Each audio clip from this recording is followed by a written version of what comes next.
They walked with him, ate with him, watched him raise the dead and calm the sea. But what happened when Jesus was gone? When the miracles faded and the world turned violent? The Chosen.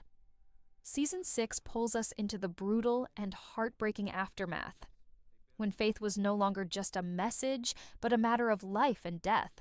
This is not just the story of discipleship. This is the story of ultimate sacrifice. When John died, the era of the apostles ended. The 12 were gone. Every single one had given their life, either in blood or in endurance, for the name of Christ.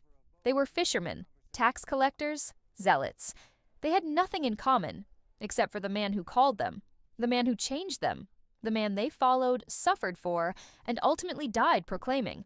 The Chosen has taken us deep into their lives, their doubts, their struggles, their laughter, and their transformation. But Season 6 marks the beginning of the end. The closer they walk to Jerusalem, the closer they get to their fates, and the more real the cost becomes. These were not just characters in an old book. They were human. They were flawed, and they were faithful to the very end. Their sacrifices weren't just about pain. They were about purpose. Each death, each wound, each drop of blood spilled across continents lit a flame that no empire could put out. The disciples gave everything so the message of Jesus could reach you. Today, right now. They died so the gospel could live. And because they did, it still lives, burning brighter than ever. This is not just their story. This is the foundation of the faith we stand on. The church didn't rise from comfort. It rose from sacrifice, from blood, from fire, and from love. As the Chosen continues to unfold, remember this.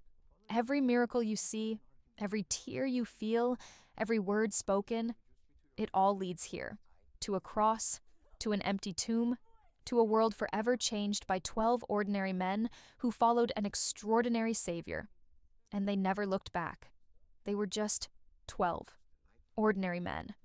Unlikely choices. A fisherman with calloused hands, a tax collector hated by his own people, a zealot ready for war, a dauber, a denier, a traitor. And yet, they changed the world.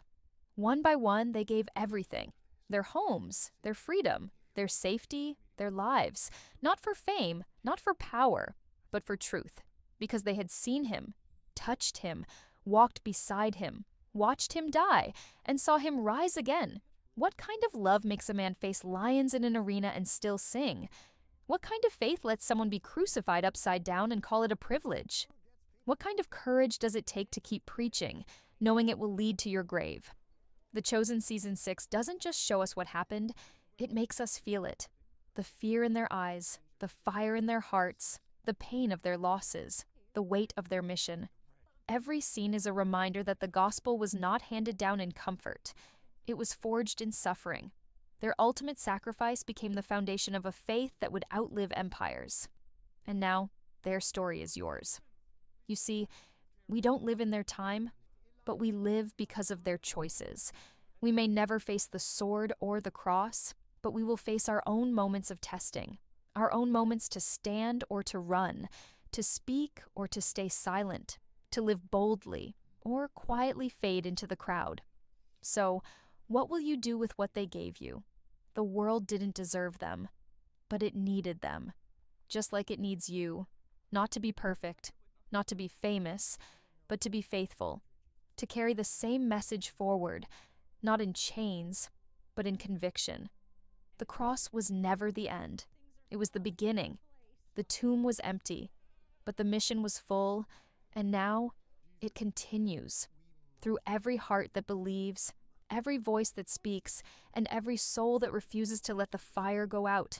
They were chosen once. Now it's your turn. No one knows which version is true.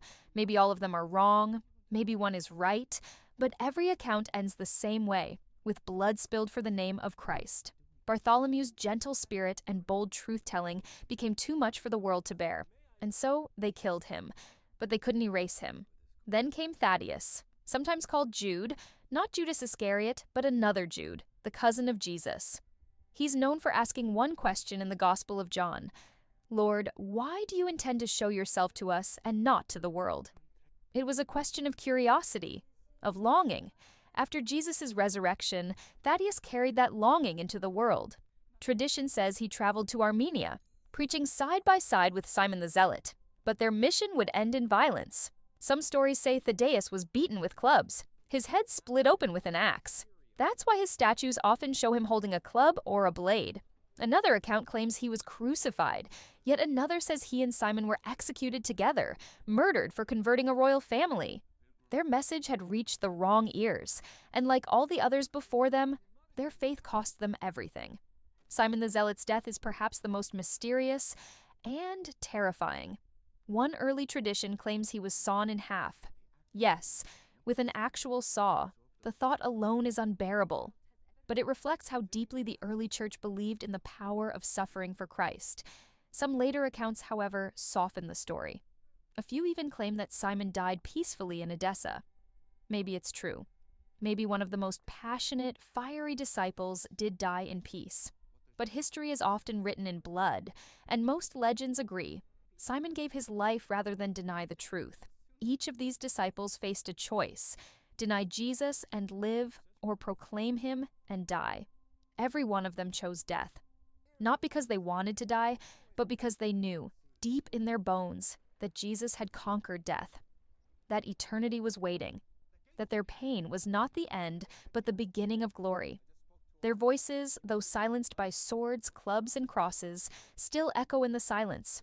The world thought killing them would stop the message. Instead, their blood became the seed of the church, and while they fell one by one, something unstoppable was rising, a movement that even empires couldn't crush. But there's still one disciple left to speak of, the one who lived the longest, the one who saw it all, the one whose ending was unlike any other. He was the youngest of them all, the one who leaned against Jesus at the Last Supper, the one who stood at the foot of the cross while others fled. His name was John, son of Zebedee, brother of James the Greater. While the others met brutal, bloody ends, John's path was different. Not easier, not safer, just different. Because sometimes the hardest fate isn't dying for your faith. It's living long enough to carry everyone else's story. After Jesus ascended, John remained a pillar in the early church. He preached with gentleness but fire, with truth and love. He became a spiritual father to many. History tells us he traveled across Asia Minor, what we now call Turkey, planting churches, encouraging believers, and writing words that would echo through eternity. But his message drew enemies. According to early Christian tradition, John was arrested under Emperor Domitian, and what they did next is almost impossible to believe. They tried to kill him, not with a sword or a cross, but by boiling him alive in a vat of oil. A slow, agonizing death meant to break him completely. But something miraculous happened. John didn't die. He didn't even scream. He survived, unharmed. And when the Roman leaders saw they couldn't kill him, they banished him instead. He was sent to a desolate island called Patmos, alone, exiled, isolated from the world. But that's where God met him again, in the darkness, in the silence. In the loneliness of exile, John received visions that would shake heaven and earth. There on Patmos, he wrote the book of Revelation, a prophecy, a warning, and a promise. He saw the Lamb upon the throne, he saw the New Jerusalem, he saw the final battle between good and evil, and he wrote it all down so the world would know Jesus is coming again. John eventually returned from exile. According to tradition, he lived to old age in the city of Ephesus. He was the last apostle alive, the last eyewitness to the miracles, the last voice from the upper room, the last to remember the sound of Jesus' laugh, the kindness in his eyes, and the weight of his final words. And as age withered his body, his heart remained fierce with faith. It's said that in his final years, he could barely walk. He was carried into gatherings of believers, and each time he would whisper the same message: "Little children, love one another." That was all he had left to say. Not because he had nothing more to teach, but because that one sentence contained everything. Thrown to beasts, tortured for sport, and Peter was arrested. He knew what was coming. Death. Not just any death, but Roman crucifixion, the same brutal punishment given to his master. But Peter made one last request. He asked to be crucified upside down. not because he feared the pain, but because he believed he was unworthy to die the same way as Jesus. And so, the Romans obliged. Peter was nailed to a cross, inverted, and left to die. But he did not scream for mercy. He didn't beg for life. With every breath, he clung to the hope of being reunited with Christ. His death wasn't just sacrifice, it was worship. And while Peter faced the fury of Rome, another disciple was walking a quieter path toward his own tragic end. James the Less, often overshadowed, rarely mentioned, was a steady and faithful follower of Christ. He preached in Egypt, a land hostile to outsiders and dangerous for those who spoke of a new king. The Bible is silent about how he died, but history remembers the horror. One account says he was thrown from the top of a temple. When the fall didn't kill him, an angry mob beat him with a fuller's club, a tool used for pounding fabric until it broke. They used it to crush his bones instead. His death was slow, painful, almost forgotten by history. But in The Chosen, his memory echoes through the heartbreak of Mary Magdalene and Matthew when they receive news of his fate. The silent disciple, the gentle one, gone, but never erased. Then there's Matthew, the tax collector turned gospel writer. He had once sat at tables filled with coins, hated by his people, but after meeting Jesus, he gave up everything. He traveled from Judea into distant lands, even reaching Ethiopia. His message was bold. Jesus saves. Grace is for everyone, but grace is dangerous to kings. According to one story, Matthew converted a royal woman who had taken a vow of purity. The king, furious, tried to marry her. Matthew spoke out, rebuking him publicly. The king's rage turned deadly.